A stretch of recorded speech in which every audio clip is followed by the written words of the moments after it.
Bonjour à toutes et à tous, je m'appelle Claudine Fillon, je suis étudiante en biologie et bachelière en psychologie. Aujourd'hui, le sujet que je vais aborder va me permettre un quelque peu de venir faire un lien entre ces différents secteurs de connaissances-là avec celui relevant du cours sur l'utilisation des psychotropes. Du coup, il sera question ici de parler du traitement de la maladie d'Alzheimer avec les psychédéliques. Pour ce faire, je définirai d'abord ce qu'est la maladie d'Alzheimer et l'historique sous-jacent de l'utilisation des substances psychédéliques dans les études contemporaines. Je préciserai ensuite qui est impliqué dans la mise en place de ces thérapies et qui peuvent profiter directement et indirectement des effets de celles-ci, avant d'approfondir sur la nature de ces effets. Enfin, j'aborderai comment celle-ci est prise en charge actuellement en Amérique, avant d'apporter ma propre réflexion sur la question. Et pour le reste de la présentation, je vais enlever ma vidéo juste pour ne pas couvrir les diapositives. Donc, pour commencer, qu'est-ce que la maladie d'Alzheimer? Quand quelqu'un nous dit ma grand-mère fait de l'Alzheimer, ma grande-tante, on sait qu'on parle d'oublier, de perte de mémoire, de confusion, mais en réalité, qu'est-ce que c'est? La Société Alzheimer du Canada nous donne la définition suivante. La maladie d'Alzheimer est une maladie neurodégénérative chronique qui détruit les cellules cérébrales, qui provoque avec le temps une détérioration de la mémoire et des capacités de réflexion. La maladie d'Alzheimer ne fait pas partie du processus normal de vieillissement et elle est irréversible. On sait maintenant qu'elle est la cause de 70% des démences et la 7e cause de décès globalement dans le monde, mais aussi la 2e dans les pays industrialisés. De par les écrits, on assume aujourd'hui que la maladie d'Alzheimer a toujours existé, mais qu'elle était autrefois non pas considérée comme une anomalie, mais comme des symptômes fréquemment observés chez les personnes âgées. C'est d'ailleurs pour ça que la maladie a été reconnue qu'en 1906, à la suite de l'autopsie cérébrale de Mme Auguste Deter par Dr Alzheimer, qui avait présenté les symptômes de ce qu'on appelle aujourd'hui de l'Alzheimer précoce à un âge aussi jeune que 50 ans. Jusqu'alors considérée comme une maladie rare, elle n'était attribuée qu'aux individus de 45 ans à 65 ans. La maladie d'Alzheimer est donc restée relativement absente de la littérature scientifique jusqu'au milieu des années 70, où la publication du neurologue américain Robert Katzmann rapportant des statistiques de prévalence viennent ni plus ni moins sonner l'alarme dans le monde scientifique, mais surtout médical ainsi que politique. De son côté, l'utilisation des psychédéliques a une histoire beaucoup plus et même des plus anciennes. Comme nous avons appris dans les premières leçons de ce cours, l'usage des psychotropes remonte à si longtemps qu'on en retrouve des témoignages par A. Rupes remontant à il y a plus de 12 000 ans en Australie, il y a au moins 5 700 ans en Amérique du Nord et probablement près de 20 000 ans en Asie. Je me permets ici de faire un petit saut dans le temps pour revenir à un contexte historique un peu plus près d'où prend place la question à l'étude. C'est donc dans les années 40 où M. Hoffmann, un Allemand, découvre accidentellement les effets psychoactifs du LSD. Ça va faire en sorte qu'à la fin de la Deuxième Guerre mondiale, cette découverte va vraiment catalyser une explosion d'études d'abord sur la molécule de LSD, puis sur la sérotonine, puis sur le lien entre la sérotonine et les fonctions cérébrales. Durant 20 ans, les études cliniques entourant les thérapies par substances psychédéliques étaient absolument florissantes, avec des milliers d'articles cliniques, plus de 40 000 participants, des dizaines de livres et 6 conférences internationales sur le sujet. On pourrait donc se demander, mais où est passée cette curiosité scientifique frénétique pour les psychédéliques? Eh bien, dans le code criminel. Ce n'est effectivement pas un manque d'intérêt, mais bien l'arrivée de la Controlled Substances Act en 1971 par Richard Nixon dans sa campagne de War on Drugs ayant causé une vague de prohibition et s'est étendu jusque dans les protocoles cliniques qui a interdit dorénavant l'utilisation des psychédéliques. Ce champ d'études s'est donc vu complètement interrompu pour ne reprendre vie que depuis un peu moins de 10 ans avec l'assouplissement de certains gouvernements sur l'utilisation dans les cadres de recherche et ce de façon excessivement stricte. Ça a causé donc une résurrection qui s'est traduite presque immédiatement en études sur les liens potentiels puis des tests cliniques sur les effets de certains psychédéliques, notamment la psilocybine, connue dans les champignons magiques, la DMT, connue dans l'ayahuasca, la MDMA, connue comme l'ecstasy, et le LSD, dans les cas de maladies neurodégénératives et donc la maladie d'Alzheimer. Maintenant, qui sont les acteurs impliqués? Qui sont les personnes touchées par ces traitements aux psychédéliques pour la maladie d'Alzheimer? Naturellement, on pense en premier lieu aux personnes qui sont actuellement atteintes de la maladie.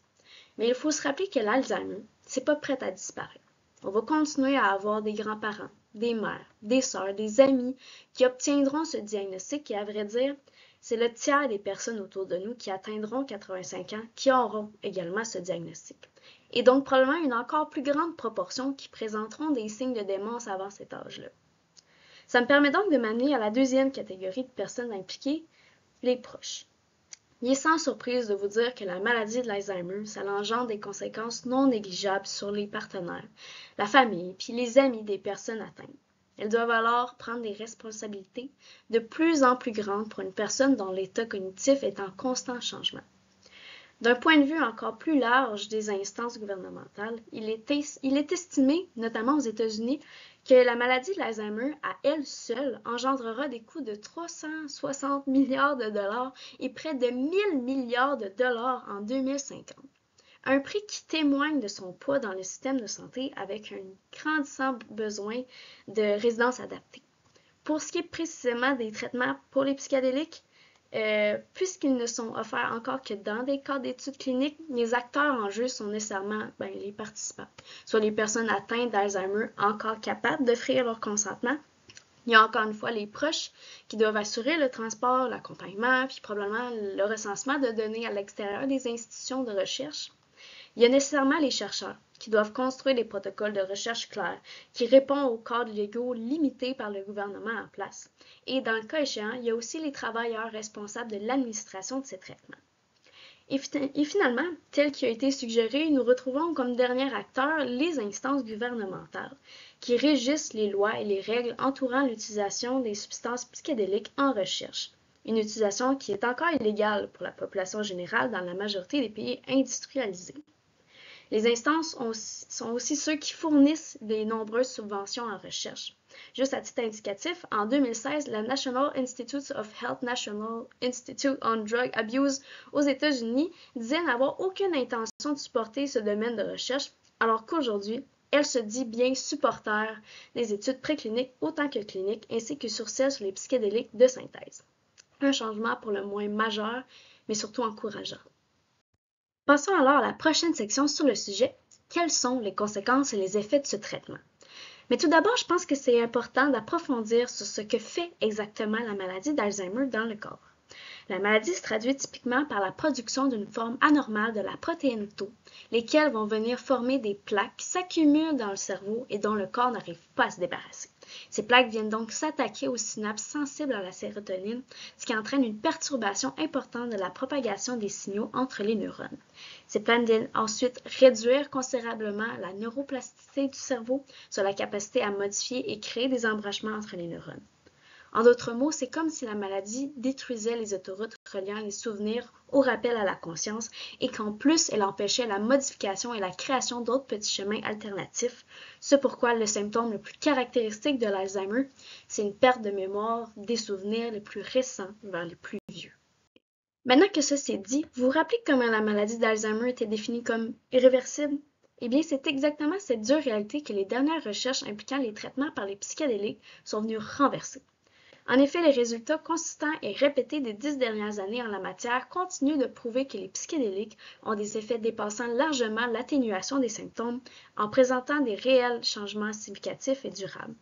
On parle de stimulation des voies sérotoninergiques atrophiées, une augmentation de la neurogénèse et de la neuroplasticité, une amélioration de la mémoire, des capacités de résolution de problèmes, de la flexibilité cognitive, d'une diminution des agitations, de l'agressivité et même des symptômes dépressifs. Tous des éléments qui contribuent de façon non négligeable à une meilleure qualité de vie, tant pour les personnes atteintes que pour les proches aidants.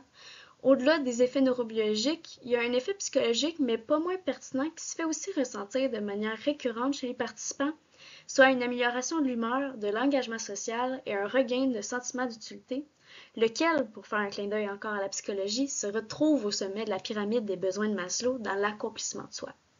Pour l'instant, la participation à cette thérapie est limitée aux participants d'études cliniques, mais je suis sûre qu'une intégration de celle-ci aux outils thérapeutiques des médecins permettrait assurément d'améliorer la qualité de vie des personnes diagnostiquées ou à risque d'être diagnostiquées avec la maladie d'Alzheimer, en leur permettant d'avoir au moins accès à leurs souvenirs et leurs capacités cérébrales jusqu'au bout de leur vie. Ça réduirait naturellement les implications puis le stress vécu par l'entourage, ça réduirait les pressions sur le système de santé en matière de personnel et d'hébergement adapté aux démences, puis ça allégerait aussi nécessairement les coûts dans cette portion-là du budget gouvernemental, lequel pourrait être utilisé à d'autres escients. Enfin, dans une optique complètement différente, elle permettrait peut-être aussi de bonifier la sphère culturelle en permettant aux personnes âgées de participer cognitivement plus longtemps au partage de connaissances ou à la création artistique, pour donner juste deux exemples. À ce jour, la manière dont les traitements par psychédéliques ont été structurés et mis en œuvre n'a été que dans le cadre d'essais cliniques très contrôlés. De nos jours, les essais cliniques sont divisés en 4 phases successives. La première consiste en des tests de sécurité sur un petit nombre de volontaires non pathologiques. La deuxième sur la faisabilité, les effets sur un plus grand nombre. La troisième vraiment sur l'efficacité sur un encore plus grand nombre, laquelle découle les décisions de commercialisation. Puis la quatrième phase s'effectue après la commercialisation sur un très grand nombre de participants pour étendre les données d'efficacité ainsi que ceux sur les effets secondaires rares n'ayant pas été détectés dans la phase 3. En 2018, les traitements thérapeutiques à la psilocybine étaient entre la phase 2 et 3, et à ce jour, il y a 491 études qui ont été complétées ou qui sont en cours en lien avec les psychédéliques. Pour terminer, je vais apporter ma propre opinion un peu sur la question. Donc, avant d'entamer ma recherche, je savais déjà qu'on commençait depuis peu à étudier l'utilisation des psychédéliques en psychothérapie. Je connaissais aussi le procédé neurobiologique sous-jacent à la maladie d'Alzheimer, mais j'étais absolument pas au courant d'à quel point la recherche entre les deux était développée, mais surtout à quel point on avait un aussi grand consensus qui en ressortait. Tu sais, moi-même, j'ai perdu mon grand-père il y a 3 ans à cause de l'Alzheimer, puis je connais des gens autour de moi qui ressentent une angoisse à l'idée d'eux-mêmes un jour en souffrir, et je suis honnêtement encore abasourdie de réaliser à quel point ces résultats-là sont très peu médiatisés. Pour donner une idée, il n'y a aucune mention de ces résultats-là sur le site de la Société d'Alzheimer du Canada. On fait une description exhaustive des médicaments actuels offerts, les effets, on parle de musicothérapie, aromathérapie, zoothérapie, même de massage, mais sur les psychédéliques, pas un mot. On trouve qu'un petit paragraphe faisant indirectement et vaguement référence tout en bas de leur page. Il existe des traitements potentiels qui pourraient être efficaces pour traiter la maladie d'Alzheimer. Cependant, encore énormément de recherches et de tests doivent être menés pour valider les résultats. Pour que ce nouveau traitement soit accessible au public, de nombreuses années pourraient être encore nécessaires. C'est bref, ça effleure à peine l'étendue du potentiel soutenu par la recherche, puis ça laisse au lecteur, au proche aidant ou même la personne atteinte un effet de mystère qui peut le freiner dans sa recherche sur le sujet. À mon avis, c'est des résultats qui devraient être au moins partagés avec transparence puis de manière accessible sur les sites spécialisés sur la maladie d'Alzheimer pour qu'ils atteignent les personnes concernées qui ont besoin d'informations claires et d'actualité. Je suis convaincue qu'il y a une bonne quantité de personnes atteintes ainsi que leurs familles qui auraient aimé ça au moins se faire offrir la possibilité de participer à un traitement guérisseur. Puis enfin, de par ma simple observation des études, c'est sûr que je serais favorable à une légalisation et à l'intégration de cette thérapie dans l'arsenal des médecins. Après, je comprends tout à fait que ça implique de suivre le processus de validation, mais j'aspire sincèrement à ce que les traitements psychédéliques pour contrer la maladie d'Alzheimer se retrouvent à portée de main dans un futur approché. Donc, en conclusion, nous avons couvert la définition et l'historique des traitements psychédéliques dans la maladie d'Alzheimer, les acteurs impliqués, ses effets, sa structure actuelle, pour enfin aborder mon opinion sur ceux-ci. Sur ce, j'espère avoir réussi à susciter votre curiosité et à étendre vos connaissances sur la question. Je vous remercie pour votre écoute. Au revoir.